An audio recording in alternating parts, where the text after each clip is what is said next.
ಸ್ನೇಹಿತರೆ, ಈ ದಿನ ಮನಸ್ಸಿನ ಮಾತಿನ ವಿಡಿಯೋದಲ್ಲಿ ಬೆಳಿಗ್ಗೆ ಎದ್ದ ತಕ್ಷಣ ಸ್ತ್ರೀಯರು ಅಡಿಗೆ ಮನೆಗೆ ಹೋಗಿ ಇದನ್ನು ಸ್ಪರ್ಶ ಮಾಡಿದರೆ ಗಂಡನಿಗೆ ಅದೃಷ್ಟ ಬರುತ್ತದೆ.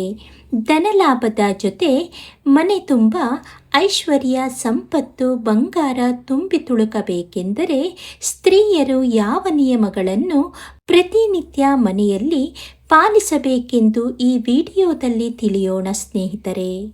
ಪ್ರತಿ ಮನೆಯಲ್ಲೂ ಸ್ತ್ರೀಯರು ತಮ್ಮ ಗಂಡ, ಮಕ್ಕಳು, ಕುಟುಂಬಕ್ಕಾಗಿ ಎಷ್ಟೋ ಪೂಜೆಗಳನ್ನು ಮಾಡಿ ಬೇಡಿಕೊಳ್ಳುತ್ತಾರೆ. ನಮ್ಮ ಗಂಡ ಮಾಡೋ ಕೆಲಸದಲ್ಲಿ ಅದೃಷ್ಟ ಇರಲಿ, ಯಶಸ್ಸು ಸಿಗಲಿ, ಅವರಿಗೆ ಕೈ ತುಂಬ ಸಂಪಾದನೆ ಆಗಿ ನಾವು ಬೆಳೆದು 4 ಜನರ ಮುಂದೆ ಚೆನ್ನಾಗಿ ಬದುಕಬೇಕೆಂದು ಆಸೆ ಪಡುತ್ತಾರೆ. ಈ ರೀತಿ ಕನಸುಗಳು ಇದ್ದಾಗ ಮನೆಯಲ್ಲಿ ಈ 4 ಬದಲಾವಣೆಗಳನ್ನು ಮಾಡಿಕೊಂಡರೆ ಸಾಕು. ಮಹಾಲಕ್ಷ್ಮಿ ಅನುಗ್ರಹದಿಂದ ಗಂಡನಿಗೆ ಅದೃಷ್ಟ, ದೇವರ ಕೃಪೆ ಪ್ರಾಪ್ತಿಯಾಗುತ್ತದೆ. ಬೆಳಿಗ್ಗೆ ಎದ್ದ ತಕ್ಷಣ ಮರೆಯದೆ ಮೊದಲು ಸ್ತ್ರೀಯರು ನಿಮ್ಮ ಕೈಗಳನ್ನು ನೋಡಿಕೊಂಡು ಕರಗ್ರೆ ವಸತೆ ಲಕ್ಷ್ಮಿ ಎಂಬ ವಿಶೇಷ ಶ್ಲೋಕವನ್ನು ಹೇಳಿಕೊಳ್ಳಬೇಕು. ನಂತರ ನಿಮ್ಮ ಮಾಂಗಲ್ಯವನ್ನು ನಿಮ್ಮ 2 ಕೈನಲ್ಲಿ ಇಟ್ಟುಕೊಂಡು ನಿಮ್ಮ ಕಣ್ಣುಗಳಿಗೆ ಸ್ಪರ್ಶ ಮಾಡುತ್ತಾ ನಮಸ್ಕಾರ ಮಾಡಿಕೊಳ್ಳಿ. ಮಾಂಗಲ್ಯದಲ್ಲಿ ಸರ್ವಮಂಗಳ ದೇವಿ ವಾಸವಿರುತ್ತದೆ.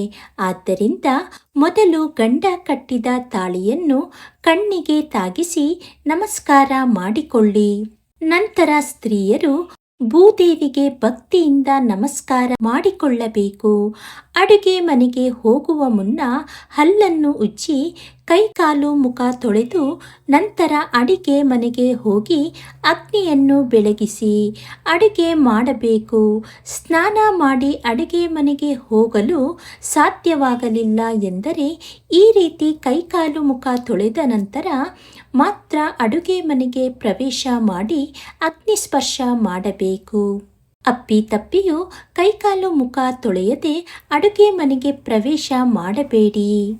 ತಲೆ ಮೇಲೆ ಸ್ವಲ್ಪ ನೀರನ್ನು ಪ್ರೋಕ್ಷಣೆ ಮಾಡಿಕೊಂಡು ನಂತರ ಪುಂಡರೀಕಾಕ್ಷ ನಮಃ ಎಂದು 3 ಬಾರಿ ಹೇಳಿಕೊಳ್ಳಿ. ಇದರಿಂದ ಸ್ನಾನ ಮಾಡಿದ ಫಲಪ್ರಾಪ್ತಿಯಾಗುತ್ತದೆ.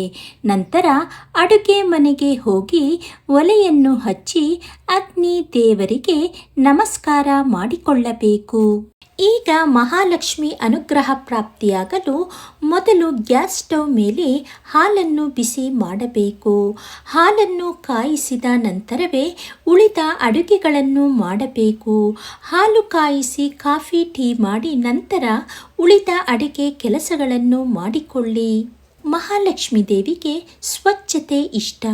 ಆದ್ದರಿಂದ ಮನೆಯ ಜೊತೆ ಅಡುಗೆ ಮನೆಯಲ್ಲೂ ಕೂಡ ಶುಚಿಯಾಗಿಟ್ಟುಕೊಳ್ಳಿ. ಮನೆಯಲ್ಲಿ ಕೂಡ ಶುಚಿಯಾಗಿಟ್ಟುಕೊಳ್ಳಿ. ರಾತ್ರಿ ಸಮಯ ಯಾವುದೇ ಕಾರಣಕ್ಕೂ ಎಂಜಲು ತಟ್ಟೆ, ಲೋಟ, ಪಾತ್ರೆಗಳನ್ನು ಬಿಟ್ಟು ಮಲಗಬಾರದು. ಬೆಳಿಗ್ಗೆ ಎದ್ದು ಅಡುಗೆ ಮನೆಗೆ ಹೋದಾಗ ಸಿಂಕಲ್ಲಿ ಯಾವುದೇ ಪಾತ್ರೆಗಳಿರಬಾರದು. ಅಡುಗೆ ಮನೆಯಲ್ಲಿ ಯಾವುದೇ ಕಾರಣಕ್ಕೂ ನೀವು ಬಳಸಿದ, ಧರಿಸಿದ ಬಟ್ಟೆಗಳನ್ನು ಮಸಿ ಬಟ್ಟೆಯಾಗಿ ಬಳಸಬಾರದು. ಇದರಿಂದ ದರಿದ್ರ ದೇವತೆ ಮನೆಗೆ ಪ್ರವೇಶ ಮಾಡುತ್ತಾಳೆ. ಇದರಿಂದ ಕಷ್ಟಗಳು ಮನೆಯಲ್ಲಿ ಹೆಚ್ಚುತ್ತದೆ. ಅಡುಗೆ ಮನೆಯಲ್ಲಿ ಬೆಳಿಗ್ಗೆ ಹಾಲು ಕಾಯಿಸುವಾಗ, ಯಾವುದೇ ಅಡುಗೆ ಮಾಡುವಾಗ ಮೊಬೈಲ್ನಲ್ಲಿ ವಿಷ್ಣು ಸಹಸ್ರನಾಮ ಹಾಕಿಕೊಂಡು ಕೇಳಿ. ಇದರಿಂದ ಮಹಾಲಕ್ಷ್ಮಿ ದೇವಿಯ ಅನುಗ್ರಹ ಕೂಡ ಪ್ರಾಪ್ತಿಯಾಗುತ್ತದೆ. ಸ್ತ್ರೀಯರು ಅಡುಗೆ ಮನೆಗೆ ಹೋಗಿ ಹಾಲು ಕಾಯಿಸಿದ ನಂತರ ಸ್ಪರ್ಶ ಮಾಡಬೇಕಾದ ವಸ್ತು ಯಾವುದೆಂದರೆ ಅದು ಹರಿದ್ರ ಅಂದರೆ ಅರಿಶಿನ. ಒಂದು ಚಿಕ್ಕ ಬಟ್ಟಲು ಅಥವಾ ಬಟ್ಟಲಿನಲ್ಲಿ ನಿತ್ಯ ಸ್ಪರ್ಶ ಮಾಡಲು ಸ್ವಲ್ಪ ಅರಿಶಿನ ಎತ್ತಿಟ್ಟುಕೊಳ್ಳಿ ಅಥವಾ ಒಂದು ಅರಿಶಿನ ಕೊಂಬನ್ನು ಅಡುಗೆ ಮನೆಯಲ್ಲಿ ಇಟ್ಟುಕೊಳ್ಳಿ. ಅರಿಶಿನ ಎಂಬುದು ಸಾಕ್ಷಾತ್ ಮಹಾಲಕ್ಷ್ಮಿ ದೇವಿ ಸ್ವರೂಪ. ಯಾವ ಸ್ತ್ರೀಯರು ಬೆಳಿಗ್ಗೆ ಎದ್ದು ಅಡುಗೆ ಮನೆಗೆ ಹೋದ ನಂತರ ಅಮೃತ ಸ್ಪರ್ಶವಾದ ನಂತರ ಅರಿಶಿನ ಸ್ಪರ್ಶ ಮಾಡುತ್ತಾರೋ ಆ ಮನೆಗೆ ಸಿರಿ ಸಂಪದಗಳು ಪ್ರಾಪ್ತವಾಗುತ್ತದೆ. ನಿಮ್ಮ ಗಂಡ ಹಾಗೂ ನೀವು ದಿನಕ್ಕೆ 1 ಸಲವಾದರೂ ಕನಕದಾರ ಸ್ತೋತ್ರ ಕೇಳುವ ಅಭ್ಯಾಸ ಮಾಡಿಕೊಳ್ಳಿ. ಮನೆಯಲ್ಲಿ ದೀಪ ಬೆಳಗಿಸಿ ದೇವರ ಪೂಜೆ ಮಾಡಿದ ನಂತರ ಅಮ್ಮನವರಿಗೆ ವಾರದಲ್ಲಿ 1-2 ಸಲವಾದರೂ ಮಲ್ಲಿಗೆ ಪುಷ್ಪ ಅರ್ಪಿಸಿ ನಿತ್ಯವೂ ಕನಕದಾರ ಸ್ತೋತ್ರವನ್ನು ಮನೆಯಲ್ಲಿ ಕೇಳುತ್ತಾ ಬನ್ನಿ. ಇದರಿಂದ ಹಣಕಾಸಿನ ಎಲ್ಲ ಸಮಸ್ಯೆಗಳು ದೂರವಾಗಿ ಗಂಡ ಹೆಂಡತಿ ಇಬ್ಬರಿಗೂ ಅದೃಷ್ಟದ ಜೊತೆ ಮಹಾಲಕ್ಷ್ಮಿ ಕೃಪೆ ಪ್ರಾಪ್ತಿಯಾಗುತ್ತದೆ. ಹಾಗೆಯೇ ಗಂಡ ಹೆಂಡತಿ ಸೇರಿದ ಮರುದಿನ ಅದೇ ಬಟ್ಟೆ ಧರಿಸಿಕೊಂಡು ಯಾವುದೇ ಕಾರಣಕ್ಕೂ ಅಡುಗೆ ಮನೆಗೆ ಪ್ರವೇಶ ಮಾಡಬಾರದು. ಅದೇ ಬಟ್ಟೆ ಧರಿಸಿಕೊಂಡು ಮನೆ ತುಂಬ ನಡೆದಾಡಬಾರದು. ಕನಿಷ್ಠ ಕೈಕಾಲು ಮುಖ ತೊಳೆದುಕೊಂಡು ಬೇರೆ ಬಟ್ಟೆ ಧರಿಸಿಕೊಂಡು ಅಡುಗೆ ಮನೆಗೆ ಪ್ರವೇಶ ಮಾಡಬೇಕು. ಗಂಡ ಮನೆಯಿಂದ ಹೊರ ಹೋಗುವ ಮುನ್ನ ಆತನ ಮೇಲೆ ಸಿಟ್ಟಾಗುವುದು, ಬೈಯುವುದು ಮಾಡಬಾರದು. ಗಂಡನಿಗೆ ಅದೃಷ್ಟ ಬರಬೇಕು, ಸಂಪಾದನೆ ಚೆನ್ನಾಗಿ ಆಗಬೇಕು ಎಂದರೆ ಆತನನ್ನು ಮನೆಯಿಂದ ಪ್ರೀತಿಯಿಂದ ಕಳುಹಿಸಿಕೊಡಬೇಕು. ಗಂಡ ಮನೆಯಿಂದ ಹೊರ ಹೋದ ತಕ್ಷಣ ಮನೆ ಗುಡಿಸುವುದು, ಒರೆಸುವುದು ಮಾಡಬಾರದು.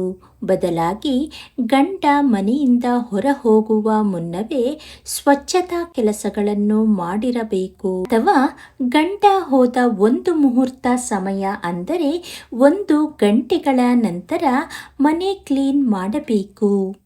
ಮನೆಯಿಂದ ಗಂಡ ಹೊರ ಹೋಗಬೇಕಾದರೆ 1 ಲೋಟ ನೀರನ್ನು ನಿಮ್ಮ ಕೈಯಾರೆ ಕೊಟ್ಟು ಹೋದ ಕೆಲಸ ಶುಭವಾಗಲಿ, ಕ್ಷೇಮವಾಗಿ ಹೋಗಿ ಲಾಭವಾಗಿ ಬನ್ನಿ ಎಂದು ಹರಸಿ ಕಳಿಸಬೇಕು. ಹೆಣ್ಣು ಮನೆಯ ಕಣ್ಣು ಎಂದು ಹೇಳುತ್ತಾರೆ.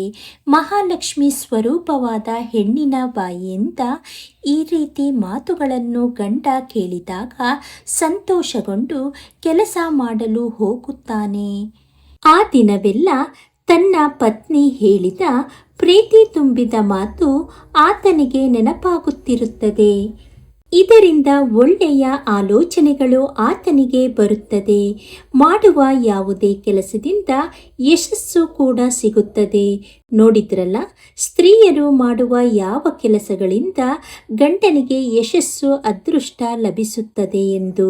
ಸ್ನೇಹಿತರೆ, ಈ ವಿಡಿಯೋ ನಿಮಗೆ ಇಷ್ಟವಾದಲ್ಲಿ ಲೈಕ್ ಮಾಡಿ, ಶೇರ್ ಮಾಡಿ ಹಾಗೂ ಸಬ್ಸ್ಕ್ರೈಬ್ ಮಾಡಿ. ಧನ್ಯವಾದಗಳು.